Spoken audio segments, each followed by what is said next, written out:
정치권의 관심 뉴스 진하게 우려낸 정치 입단 보약 경옥고 시간에 군과 지난주 화요일 방송한 이후 일주일 사이에 그야말로 대한민국이 경랑의 시간에 접어들었습니다. 네. 천지가 개벽했습니다. 네.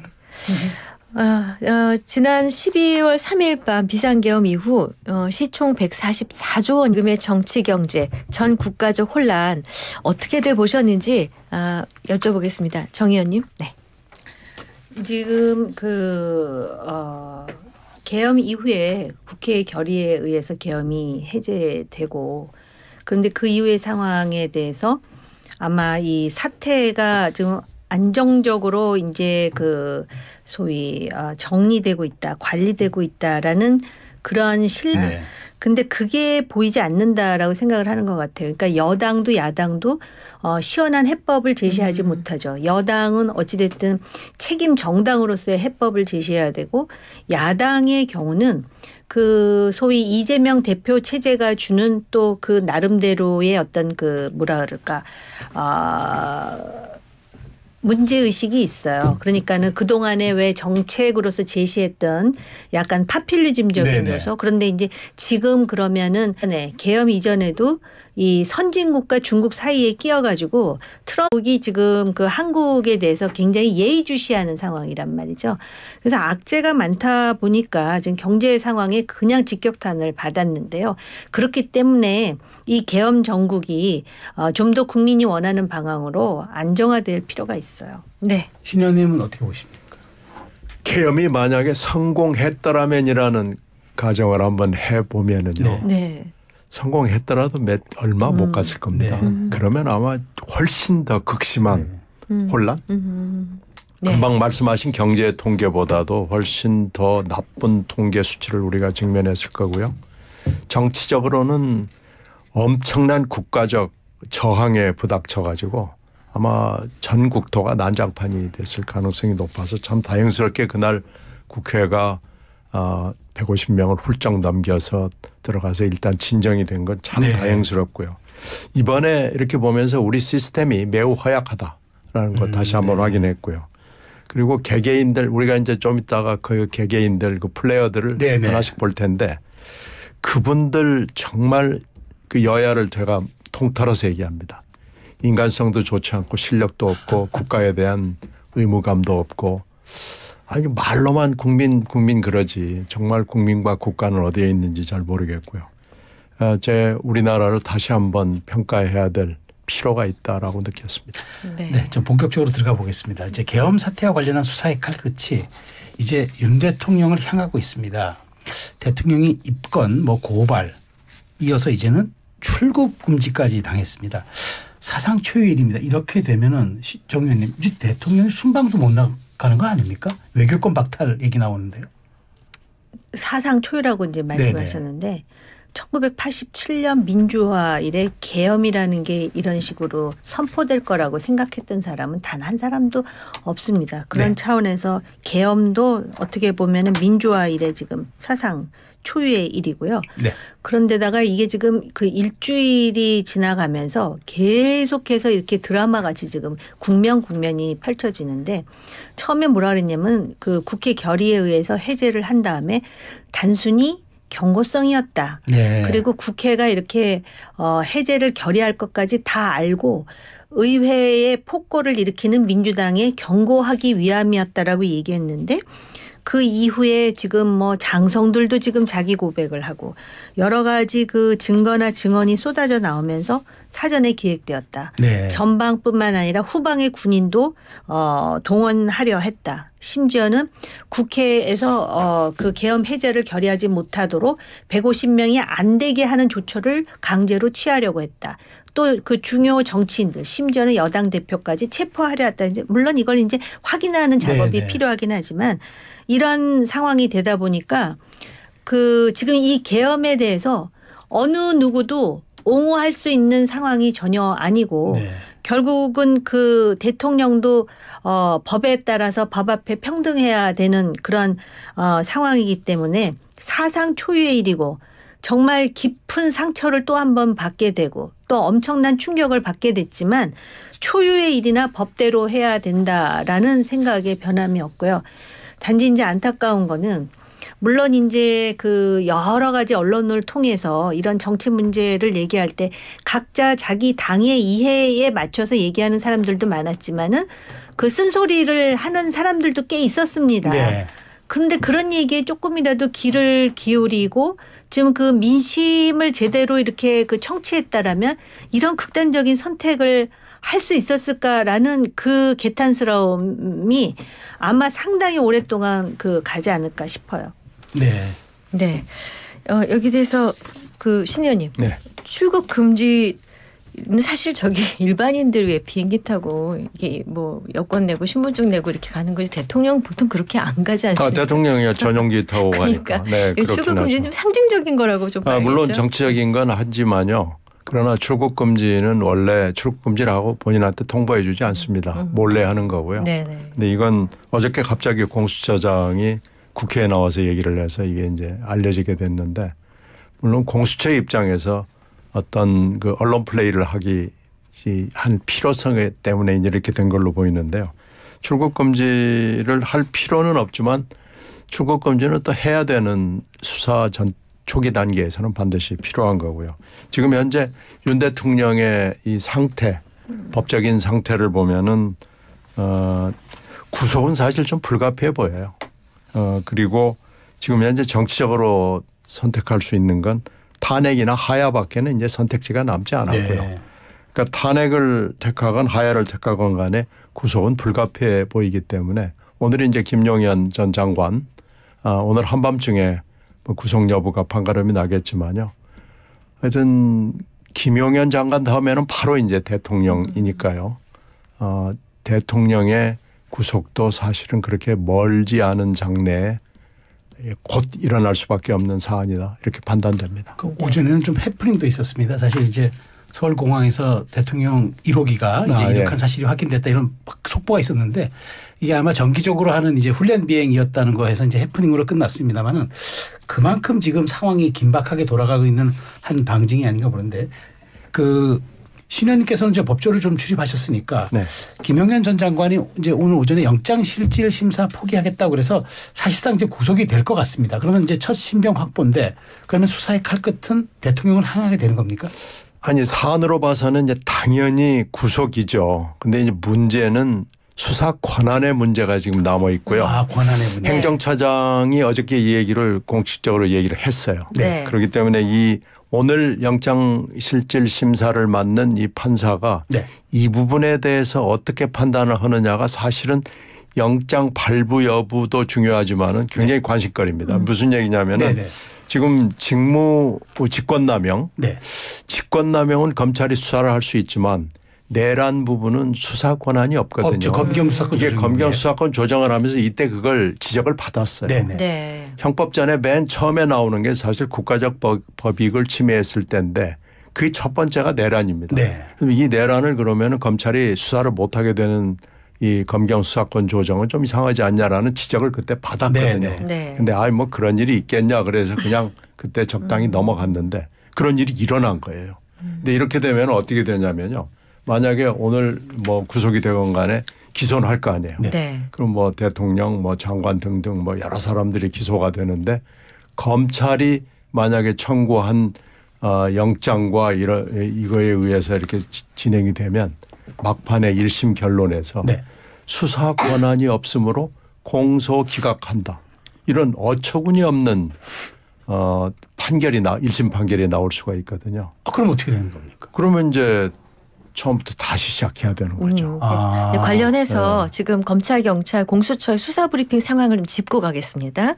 경찰이 오전 10시 브리핑을 통해서 대통령 긴급 체포 검토 발표, 이후 공수처가 10시 30분에 검경의 사건 이첩 요구, 다시 이후 검찰이 11시 30분에 방첩사 압수수색 공지, 그리고 이어서 오후 3시 40분 공수처가 대통령 출국 금지 신청, 법무부 승인 이렇게 돼 있고요. 검찰, 경찰, 공수처가 이 치열하게 대통령의 내란 혐의 수사를 하겠다고 앞다투고 있는 상황입니다. 국민들은 좀 어리둥절하죠.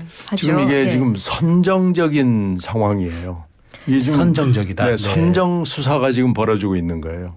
사실은 한동훈 대표 얘기를 하지 않을 수가 없는데 한동훈 대표가 초기에 잘 나갔잖아요. 3일 4일 잘 나갔는데 그 6일이나 이 정도쯤에서는 한덕수 총리를 만날 일이 아니고요. 여야 대표가 만났어야 돼요. 네. 만나가지고 이 얘기를 했어야 돼요.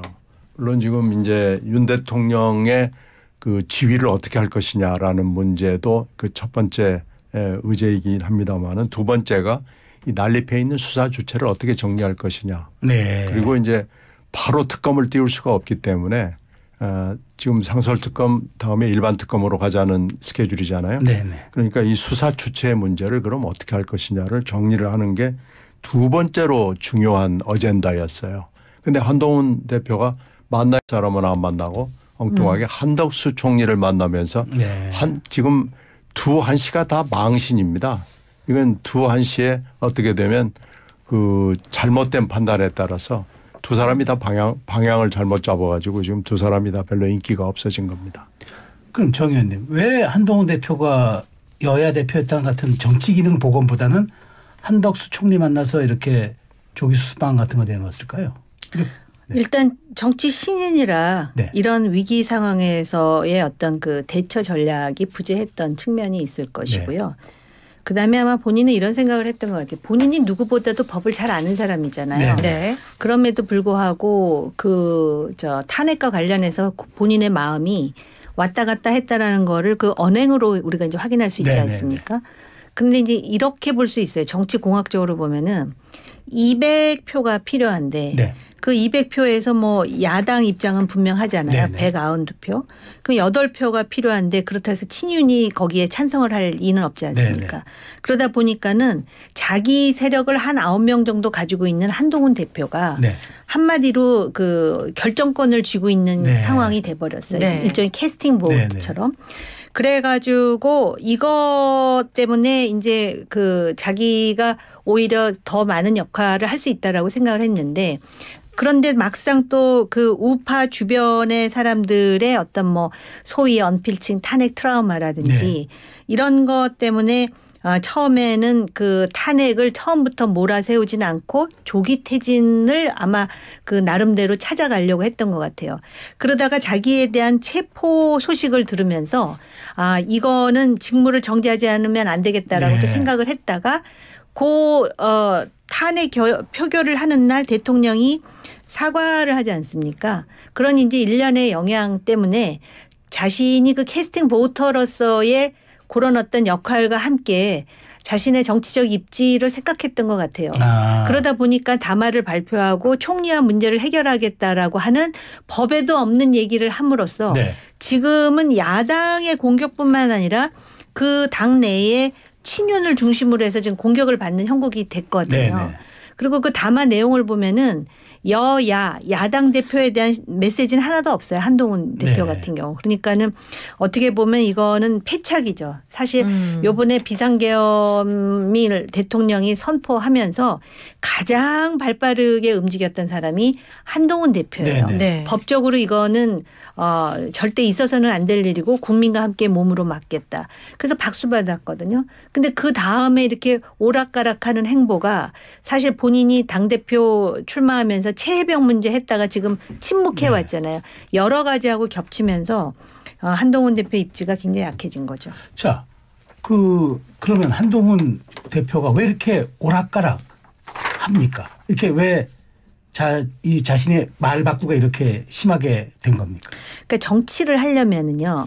자신에 대한 이해에 앞서서 지금 그 국가의 미래나 국가의 명운에 대해서 자기를 던지겠다라는 인식과 그런 소명감이 있어야 돼요. 네. 만에 하나 소명감이 없더라도 그렇게 보여줄 필요가 있는데 그게 빠져 있어요. 그럼 한동훈 대표가 이번에 조기 대선 치러진답니다. 출마 안 하겠다. 이렇게 선언해야 한다는 말씀이신가요? 제가 어제도 어디선가 그 말씀을 드렸는데요. 네네. 지금 한동훈 대표가 오히려 내가 무슨 대선에 욕심이 있어서 그런 게 아니다. 보수를 살리기 위한 고뇌의 어떤 표출이었고 내가 지금 그 대선에 그렇게 욕심이 있었다면은 조기 퇴진을 말하겠느냐 하면서 나 이번에 대선에 출마하지 않겠다. 그러나 내가 당대표로서 친윤이 망가놓은 당을 이대로 방치하진 않겠다. 그러면서 지금 그 당의 입장에서 가장 합리적이고 국제 신인도를 높일 수 있는 방법은 나는 탄핵이 아니라고 생각하기 때문에 이렇게 내가 추진하고 계속해서 설득하겠다 하든지 아니면 본인이 진짜 대선에 욕심이 없었을지도 모르나 지금 많은 사람들은 대권 노름을 한다. 소통령이다. 별별 그 비판과 조롱을 다 하잖아요. 여기서 자기 입장에 대해서 지금 어차피 뭐 로드맵이 나온다고 하니 분명한 자기 입장에 그 때로는 자기를 던져야 되는데 저는 지금이 던질 때라고 저 개인적으로는 그래요. 던질 거라고 보세요? 신년이? 던지기 쉽지 않을 것 같은데요. 네. 한동훈 대표가 처음에 참 잘했어요. 그래서 이 새로운 면모를 봤다 그랬는데 그 며칠 못 갔어요. 그래서 순식간에 다 까먹었습니다. 네. 근데 질서 있는 퇴진 방식이 더 무질서한다라는 비판이 나오고 있습니다. 한동훈 대표 얘기가 나와서 계속 가겠는데요. 즉각적인 직무정지라고 했지만은 국방부는 국군 통수권자가 누구냐는 질문에 법적으로 대통령에게 있다라고 또 대답을 해서 국민 입장에서 굉장히 더 이거 헷갈린다고 해야 되죠. 그러니까 그게 직무 배제라고 그러면서 외교를 포함한 뭐 전부 다라고 그랬잖아요. 근데 지금 그 이후에도 직후에 바로 행안부 장관 사퇴도 받아들였고 또 그 즈음 해가지고 바로 국정원 1차장 홍 1차장이 지금 뭐 문제가 생기니까 바로 교체를 했잖아요. 그렇게 저렇게 따지면 말로만 그렇게 한 거 아닌가. 그게 이제 한동훈 대표가 대통령으로부터 들은 거겠죠. 난 당신들한테 다 맡기겠다라고 그랬는데 맡기고 나서 그러면 아무것도 안 해야 되는데 인사권을 행사를 한 거 아니에요. 그러니까 그 말은 바로 돌아서면서 뒤집었기 때문에 한동훈 대표 입장에서는 뭐 본인의 의도한 건 아니었습니다마는 실언을 한 겁니다. 말을 뒤집은 거취에 대해서 일임을 한 것이 대통령직을 멈췄다고 보기는 어려운 말 아닐까요? 아니 그 얘기를 했어요. 거취를 포함해서 모든 것을 당에 일임하겠다라고 그랬는데 바로 대통령 권한을 행사했죠. 네.